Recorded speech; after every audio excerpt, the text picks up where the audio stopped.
everybody, how's it going? I saw a rare sight the other day. Now, normally when my husband and I go out to eat, we sit and it's at a restaurant, and sometimes, more often than not, you'll be sat next to a couple with young kids, and those kids are jumping around, running around, disrupting, interrupting. They're doing anything but eating, and that's what a restaurant is for. They think it's McDonald's Playland.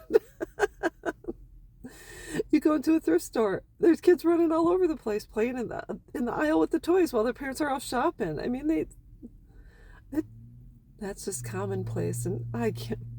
Okay, so anyways, so we go out to eat, and across from us, we're seated a set of younger parents. They were early 20s with a 2-year-old, and I thought, okay, this is going to be interesting.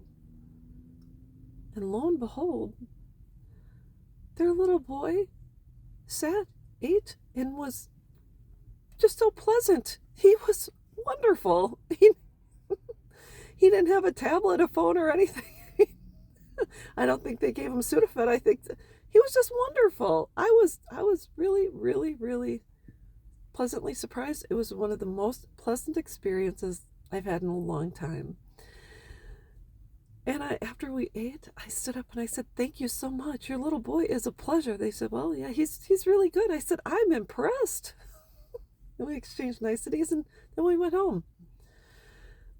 In today's day and age, I think we all know, you'll see 2-year-olds toddling around with a cell phone or a tablet, and the carts and this and that, and mom, they'll scream for the cell phone. The mom will hand it over, and because of, is it gentle parenting? Hell if I know.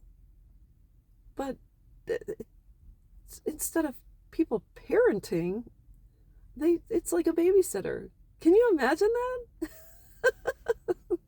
We had TV growing up, and we watched Disney movies, but when we left the house, we didn't have, no. What is so funny is that I am an extra grandma, auntie, etc. to littles, these, my friends' children and other children as well. And there's a little girl, she hangs out with us. We pick her up, she spends the night, and we take her home, and it's fun. I'm exhausted when it's said and done, but I had a huge struggle with her because she was raised on a tablet or on a phone, or I should say a screen. And when I want to spend time with someone, I want to talk with them and spend time with them and read with them and interact with them and have conversations. So she would come over, and the first thing she'd say is screen time, or where's your tablet, or can I look at your phone? Or do you have games on your phone? And I'd say, no, we're going to spend time together. So I always had plenty of activities for us to do, whether it's we make things or do arts and crafts or paint or this or that. And then we'd watch a movie. She liked Bluey, and it was fun. But I just noticed the second we were done with crafts or activities or going to the park, she wanted to have a screen. And I'd say, what the heck is going on? I only see you once every week or 2 weeks or a month. What's going on? So, this is the thing. This is society.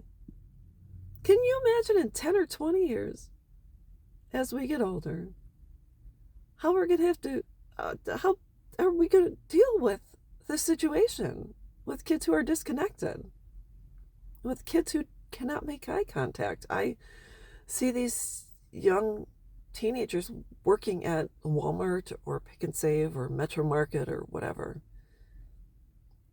Don't make eye contact. They're on their cell phones behind a register. How are they going to hold a job if their job requires them to interact with people?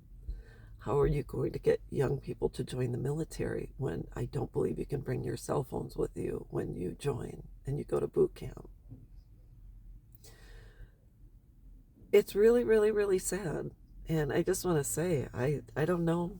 I didn't raise my kids outside of the house. We didn't have screen time. And I know it's a different day and age, and people are going to say, oh, you're old or whatever.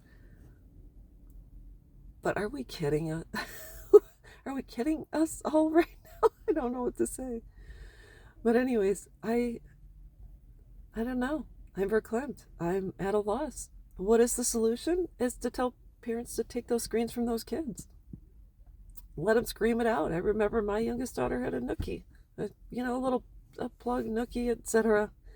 And she was addicted to it. She had it from birth on, I think. And then she had it up to two. She was up 2 years old. She was addicted to that Nookie. We had to have about 7 of them. You had 2 in the diaper bag and 3 in the car and 8 at home or whatever. And so I remember when we had to decide to take that Nookie away from her.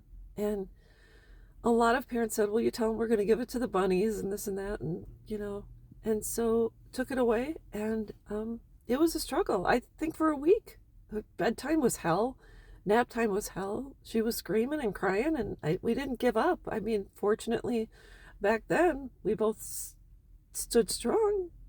But we've dealt with addictions before, and that are not good for children. You can only give them Nookie for so long before their teeth, become misshaped. So, anyways, we have had different addictions. But having a child at 2 years old addicted to a screen, it's no bueno. They need human interaction. You can't get through a screen. I don't care how many games you have or whatever. Talk to your kids. Take those tablets away, or else you're going to be in trouble. That's all I've got, and I will be back.